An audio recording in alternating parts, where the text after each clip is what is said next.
Hi friends. இந்த எனக்கு ஒரு சின்ன சந்தேகம் என்னன்னா, நம்ம சாதாரணமாக ஹாஸ்பிட்டலில் போய் உடம்பு சோடலைன்னா பார்க்குறோம், எல்லாம் பண்ணுறோம். இயற்கையாக மரணம் அடைஞ்சிடறோம். அது சில நேரம் நைட்டில் இயற்கையாக மரணம் அடைஞ்சிடும், இல்லை காலையில் அடைஞ்சிடும், இல்லை மத்தியானத்தில் ஏதோ ஒரு டயத்தில் இயற்கையாக மரணம் அடைஞ்சவங்கள அவங்க மரணம் அடைஞ்சிட்டாங்களா இல்லை ஆழ்ந்த தூக்கத்தில் இருக்காங்களா, நம்ம வாட்டுக்கு ஒரேடியா தூங்கிட்டாங்கன்னு நினச்சி செத்து போயிட்டாங்க அப்படின்னு நினைக்க முடியாது இல்லையா?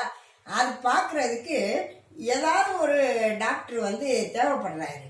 ஆனால் நிறைய இடத்துல டாக்டர்களே அந்நேரம் கிடைக்கிறது இல்லை. ஒன்று பண்ணலாமே, இந்த டாக்டர்ஸ்லாம் ஏதாவது ஒரு குட்டி டாக்டரையாவது நியமித்து வச்சுருந்தாங்கன்னா நல்லாயிருக்கும். அந்த ஹாஸ்பிட்டலுக்கு ஒரு ஃபோன் பண்ணோன்னா அவங்க அங்கேருந்து வந்து நம்ம அப்படியே பார்த்து இவர் உயிரோடு இருக்காரு இல்லை செத்து போயிட்டாரு அப்படின்னு சொன்னால் நல்லாயிருக்கும். இப்போ பார்த்தீங்கன்னா மதுரையில் எங்கள் மாமனார் இறந்து போயிட்டாரு. நாங்கள் கேட்டோம், ஏதாவது பக்கத்தில் ஹாஸ்பிட்டல் மாதிரி இருக்கா, அங்கேருந்து வருவாங்க. அதில் யாரும் வரமாட்டாங்க, காலையில் தான் ஹாஸ்பிட்டல் தருவாங்க. எங்கள் 4 மணிக்கு இறந்து போயிட்டாரு. நமக்கு இறந்து போயிட்டாரா இல்லையான்னு தெரிய மாட்டேங்குது. அப்புறம் என்ன பண்ணுறது, மிளகாவத்தல் இருக்கு பார்த்தீங்களா, அதை சூடு காட்டி அப்படி மூக்குக்கு நேராக காமிச்சோம். ஒன்றும் அவர் இதாகலை. சரி, பல்ஸை பார்த்தோம், எங்களுக்கு தெரிஞ்ச அளவுக்கு பல்ஸ் ஒன்றும் அடிக்கலை. சரி ரைட்டு, அப்பா செத்து போயிட்டாரு அப்படின்னு நினச்சிக்கிட்டோம். இதயத்தையெல்லாம் நல்லா அப்படியே ப்ரெஸ் பண்ணி அமுக்கி பார்த்தோம் ஒரு 2-3 நிமிஷம். எதுக்கு அசையவே இல்லை.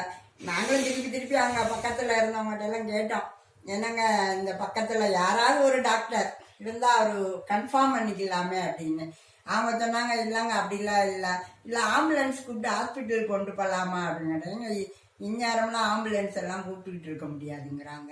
அதனால தான் நான் என்ன சொல்ல வரேன், டாக்டர்ஸ்லாம் தயவு செய்து ஏதாவது ஒருத்தர் கன்ஃபார்ம் பண்ணுற மாதிரி உங்கள் ஹாஸ்பிட்டலில், இந்த 24 hours ஹாஸ்பிட்டல் வச்சுருக்கீங்க பார்த்தீங்களா, அதில் ஒருத்தர் இருந்தால் நாங்கள் ஒரு ஃபோன் பண்ணோன்னே ஜஸ்ட்டு கொஞ்சம் கஷ்டப்படாமல் அப்படி வீட்டுக்கு வந்து கொஞ்சம் செக் பண்ணிட்டீங்கன்னு நல்லாயிருக்கும். நாங்கள் எப்படி கரெக்டாக அவர் செக் தான் போயிட்டாருன்னு கண்டுபிடிச்சோம்னா, கரெக்டாக 6 மணிக்கெலாம் நாங்கள் அந்த கண்தானம் பண்ணணும்னு சொன்னதுனால அந்த பிள்ளைங்க கண்தானத்துக்குன்னு ஒரு 6:30 மணி 7 மணிக்கிட்ட வந்தாங்க.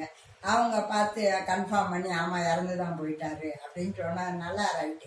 இந்த சில இதுலலாம் பேப்பரில் படிக்கிற பாருங்க, இறுதிச் சடங்கு செய்யும்போது எழுந்து அமர்ந்தார் அப்படின்ன மாதிரி இருந்தால் எப்படிங்க இருக்குது? எல்லாராலையும் செத்து போயிட்டாருன்னு கன்ஃபார்ம் பண்ண முடியாது இல்லையா? அதனால் டாக்டர்ஸ்லாம் தயவு செஞ்சு கொஞ்சம் மனசு வைங்க. ஏன்னா அதுக்குன்னு கொஞ்சம் ஒரு ஃபீஸு அவங்க ஹாஸ்பிட்டலில் முதல்ல எழுதி போட்டுடலாம். நாங்கள் இந்த மாதிரி கன்ஃபார்ம் பண்ணோம்னா இவ்வளோ ரூபா அப்படின்னு எழுதி போட்டால் அதை கூட கட்டிடலாம் பார்த்தீங்களா? ஏன்னா அந்த நேரத்தில் கட்ட முடியாமல் யாரும் இருக்கிறது இல்லை. அதனால் டாக்டர்ஸ்லாம் தயவு செஞ்சு இந்த கோரிக்கையை மட்டும் கொஞ்சம் யோசிங்க. யோசித்து செத்து போயிட்டாரா அந்த ஆள் அப்படிங்கிற ஒருத்தர், அதாவது அந்த மனிதர் இறந்தாரா இல்லையாங்கிறத நம்ம கன்ஃபார்ம் பண்ணணும். அப்படின்னா டாக்டர் தான் கன்ஃபார்ம் பண்ணணும். அதனால் கொஞ்சம் ஹெல்ப் பண்ணால் ரொம்ப நல்லாயிருக்கும் அப்படிங்கிறது என்னுடைய இது. ஓகேயா?